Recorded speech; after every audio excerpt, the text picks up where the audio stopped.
Bayangkan sebuah pagi yang berbeda dari hari-hari sebelumnya. Matahari terbit dengan cahaya keemasan, suara takbir menggema di setiap sudut, dan hati dipenuhi rasa haru. Hari ini bukan sekadar perayaan, ini adalah hari kemenangan. Tapi tahukah kita bagaimana semua ini bermula? Bagaimana Idul Fitri pertama kali dirayakan oleh Rasulullah dan para sahabatnya? Sebuah perjalanan panjang dari peperangan, pengorbanan, hingga kemenangan iman. Mari kita telusuri jejak sejarahnya dan temukan makna sejati di balik hari yang kita sebut sebagai Hari Raya. Simak video ini hingga akhir agar tidak terjadi kesalahpahaman dalam memahami maknanya dan kita bisa mengambil pelajaran berharga darinya. Jika ada hal yang perlu diluruskan atau ditambahkan dalam kisah ini, jangan ragu untuk meninggalkan komentar. Masukan dari sahabat semua sangat berarti bagi kami dalam menyajikan kisah yang lebih baik di masa mendatang.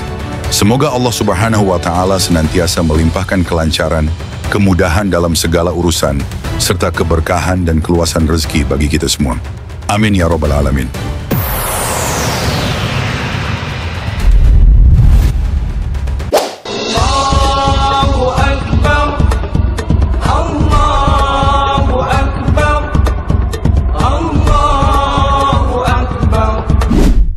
Perayaan Idul Fitri bagi umat Muslim seolah menjadi momen sakral yang tak boleh terlewatkan. Tradisi bermaaf-maafan, berbagi hadiah, hingga bersilaturahim dengan sanak saudara dan kolega menjadi bagian tak terpisahkan dari perayaan ini. Namun, tahukah kita bahwa Idul Fitri yang kita rayakan saat ini memiliki sejarah panjang yang berakar pada masa awal Islam? Imam Ibnu Katsir pernah menjelaskan bagaimana perayaan Idul Fitri terjadi pada masa Rasulullah Shallallahu Alaihi Wasallam. Dalam sebuah riwayat hadis syahih, Rasulullah merayakan hari pertama Idul Fitri dalam kondisi letih setelah melalui ibadah puasa sebulan penuh. Beliau bahkan bersandar pada Bilal bin Rabah ketika menyampaikan khutbahnya. Meskipun demikian, Rasulullah tetap menyambut hari kemenangan ini dengan penuh antusiasme, tanpa meninggalkan nilai-nilai syariat ataupun berlebih-lebihan dalam perayaan. Menurut Hafiz Ibnu Katsir, pada hari raya Idul Fitri yang pertama, Rasulullah Shallallahu Alaihi Wasallam pergi meninggalkan masjid menuju suatu tanah lapang dan menunaikan salat Id di atas lapang itu. Sejak itulah Nabi Muhammad dan para sahabat menunaikan salat Id di lapangan terbuka. Jauh sebelum Islam datang, masyarakat Arab Jahiliyah telah memiliki dua hari raya yang dirayakan dengan pesta pora, yakni Nairuz dan Mahrajan. Perayaan ini diwarnai dengan kegiatan yang tidak bermanfaat seperti minum-minuman, memabukkan, menari, dan adu ketangkasan. Menurut ensiklopedi Islam, kedua hari raya ini berasal dari tradisi Persia kuno. Ketika Islam datang, Rasulullah menggantikan perayaan tersebut dengan dua hari raya yang lebih baik, yakni Idul Fitri dan Idul Adha. Perayaan Idul Fitri pertama dalam sejarah Islam diselenggarakan pada tahun 624 Masehi atau tahun kedua Hijriah, tepat setelah kemenangan bersejarah dalam Perang Badar. Dalam pertempuran sengit itu, hanya 319 kaum muslimin yang harus berhadapan dengan 1.000 tentara Quraisy. Sebuah pertarungan yang di mata manusia tampak mustahil dimenangkan. Namun dengan keimanan yang kokoh dan pertolongan Allah, kemenangan gemilang pun diraih. Idul Fitri saat itu bukan sekadar perayaan, tetapi simbol kemenangan ganda. Kemenangan di medan perang dan kemenangan spiritual setelah sebulan penuh beribadah di bulan Ramadan. Sujud syukur menggema, takbir berkumandang, dan hati penuh haru menyambut hari kemenangan yang sesungguhnya. Sebagaimana yang kita ketahui, Idul Fitri dalam Islam tidak hanya sekadar perayaan. Ia mengandung makna mendalam sebagai bentuk syukur dan ajakan untuk berbagi. Salah satu bentuk nyata dari ajaran ini adalah kewajiban menunaikan zakat fitrah sebelum pelaksanaan sholat Id. Hal ini bertujuan untuk memastikan bahwa kebahagiaan Idul Fitri dapat dirasakan oleh seluruh lapisan masyarakat, termasuk kaum fakir dan miskin. Idul Fitri bukan sekadar hari kemenangan yang dirayakan setelah sebulan berpuasa. Secara bahasa, ia berasal dari kata Eid yang berarti perayaan dan Fitri yang bermakna berbuka atau berhenti dari puasa. Dengan kata lain, Idul Fitri adalah momen ketika umat Islam kembali makan dan minum setelah menahan diri sepanjang Ramadan. Namun apakah itu berarti kita serta-merta kembali suci?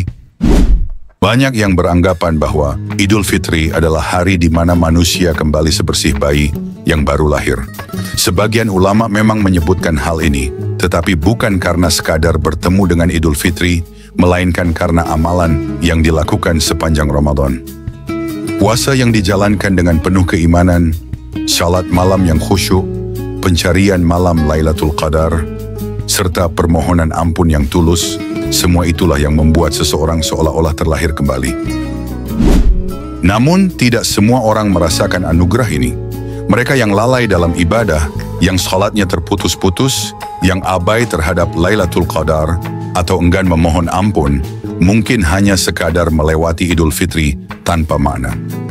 Maka, hari raya ini bukan jaminan kesucian, melainkan cerminan dari bagaimana kita mengisi Ramadan.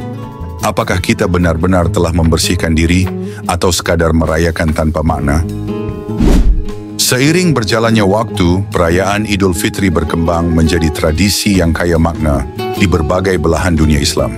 Pada masa dinasti Abbasiyah, hari raya ini disambut dengan penuh kegembiraan selama 3 hari berturut-turut.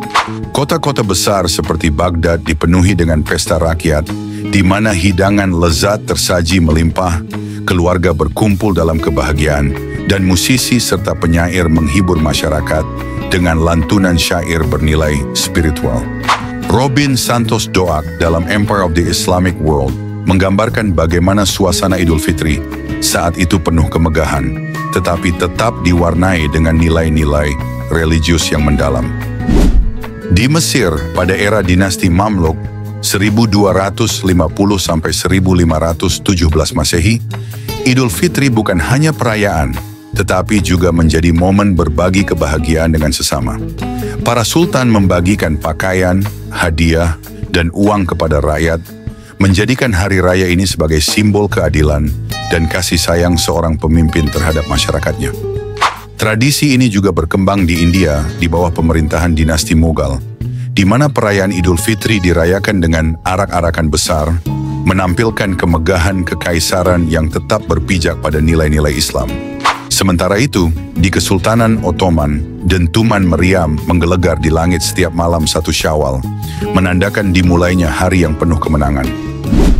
Di Indonesia, Idul Fitri mengambil bentuk yang khas, mencerminkan jiwa masyarakat yang terbuka dan egaliter. Tradisi halal bihalal menjadi wadah untuk saling memaafkan, tidak hanya di antara sesama Muslim, tetapi juga melibatkan umat non-Muslim yang turut bersilaturahmi. Ibnu Khordabdi dalam Al-Masalik wal Mamalik menuliskan bahwa masyarakat yang hidup di sepanjang garis khatulistiwa cenderung memiliki karakter yang ramah dan mudah berbaur, menjadikan tradisi ini sebagai refleksi dari kebersamaan yang melampaui batas agama dan suku. Di Tanah Jawa, Sunan Kalijaga memperkenalkan tradisi Lebaran Ketupat, di mana masyarakat membuat ketupat sebagai simbol pengakuan dosa dan permohonan ampun. Kata ketupat sendiri berasal dari bahasa Jawa, kupat atau ngaku lepat, yang berarti mengakui kesalahan. Bersamaan dengan itu, sungkeman menjadi tradisi yang mengakar, di mana yang lebih muda dengan penuh hormat memohon maaf kepada yang lebih tua, mencerminkan ajaran Islam tentang pentingnya merendahkan hati dan menjaga hubungan sesama manusia. Tak terasa, Ramadan hampir berlalu, dan gema takbir mulai menggema di setiap sudut negeri. Umat Islam di seluruh dunia bersiap menyambut hari kemenangan dengan penuh sukacita. Syalat Id berjamaah menjadi puncak dari perjalanan spiritual selama sebulan penuh, di mana setiap individu mengenakan pakaian terbaiknya. Bukan sekadar untuk tampilan luar, tetapi sebagai simbol hati yang telah dibersihkan. Di berbagai media, kalimat "Taqabbalallahu minna wa minkum" terdengar diucapkan. Bukan sekadar formalitas, melainkan doa yang tulus agar amalan yang telah dijalankan diterima oleh Allah. Namun di balik kemeriahan ini, kita tidak boleh melupakan esensi sejati dari Idul Fitri.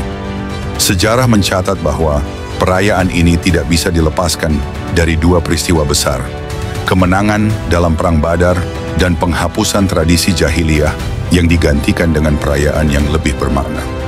Dalam sebuah hadis yang diriwayatkan oleh Abu Dawud dan An-Nasa'i, Rasulullah bersabda yang artinya, Kalian memiliki 2 hari yang biasa kalian rayakan, tetapi Allah telah menggantinya dengan 2 hari yang lebih baik, yakni Idul Fitri dan Idul Adha. Hadis riwayat Abu Daud.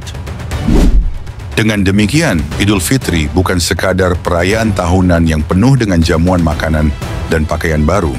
Ia adalah simbol kemenangan sejati, bukan hanya kemenangan dalam medan perang, tetapi juga kemenangan dalam menaklukkan hawa nafsu. Idul Fitri adalah momen kembali ke fitrah, di mana manusia yang telah ditempa oleh puasa, doa, dan ibadah selama Ramadan keluar sebagai pribadi yang lebih kuat, lebih bersih, dan lebih dekat kepada Tuhannya. Kini, saat gema takbir menggema, mari kita bertanya pada diri sendiri, apakah kita benar-benar telah mencapai kemenangan ini? Apakah hati kita telah bersih sebagaimana seharusnya di hari yang suci ini? Idul Fitri bukanlah sekadar euforia, tetapi sebuah pengingat bahwa kemenangan sejati ada dalam hati yang tulus, jiwa yang kembali kepada fitrah, dan tangan yang terulur untuk berbagi serta memaafkan. Selamat Idul Fitri. Semoga amal ibadah kita diterima, dan semoga kita benar-benar kembali kepada fitrah yang sesungguhnya.